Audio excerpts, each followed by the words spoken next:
you as GTM, I listened to the fantastic podcast that I think Nivas and Nitya had shared about partnerships, using partners for events and otherwise. So how do you look at partnerships for GTM? I've been a partner first person for a long, long time, and the main reason is again it's two fronts, right? One is it's economical. So instead of going to the market alone, you go with a partner, you split the cost, you double the reach. And second, you also form deeper relationships with other companies in your space. And the more you do that, the more you enter into the mind maps of your customers as well. So probably somebody talking about an adjacent tech stack will also know you. And that is another brand penetration strategy that we use, that we associate ourselves with a lot of companies in our space selling to the same ICP, so that we either, again, it's also very difficult, right? As an Indian founder, we are sitting trying to do an event in Chicago, and we have very little uh, base when you start the company. You don't have a large database that you can go and hit. You don't have a lot of customers out there who can come and vouch for you. So how do you do that, right? So you need to ride on somebody who already has a base there. And in exchange, we exchange a lot of things. And one is we sponsor the event, they bring in the attendees. That's one way to build an audience. Or we bring in speakers and they bring in attendees. So it's a barter that you need to set up and scale. That way, without having physical presence, you are able to build a database of very relevant audience in different cities through partnerships.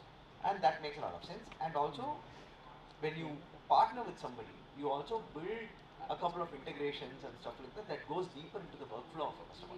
So the whole value you deliver to that customer increases when you go with a very aligned partner, and that matters as well. And there'll be more stickiness there. And how did you decide between the so many partnership channels available, right? Like integration partners, reseller partners. Uh, which ones worked for you Yeah. at first? No, when you're very early, okay, because I've done all types of partnerships at Freshworks. I set up the startup program at Freshworks. I've done the GSA program, the SA program. I've run channels for the SARC region. I've done the ISV partnerships piece. So I've had exposure to all these partnership channels. My recommendation is, when you're very young, nobody's going to resell. Don't even try going to a reseller and asking them to position, because you first need to know your sales playbook. You should be able to repeat that playbook. Only then you will be able to train your employees, leave alone a partner.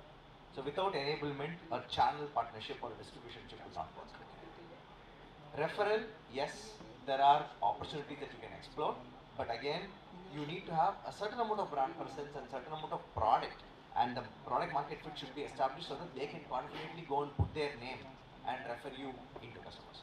Unlike a lot of other products, my product is a little heavy in terms of the lift that you need to establish in a company. So it needs credibility to go and sell into it. So very superficial referrals won't work. So we started working with fractional CFOs who do fractional work. They started taking us into market, and that is one channel that started working for us. But technology partnerships is primarily go-to-market partnerships, which is primarily we are looking at very shallow engagements but tangible outcomes for both of us. And that, with a very clear view, we started doing it with multiple partners, and that started paying off for us.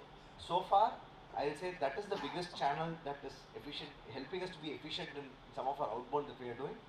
But we will explore the other channels as and when the right time comes. And every channel has a gestation period as well. You can't immediately start a reseller channel and expect it to fire in the first 4 months. Not happen.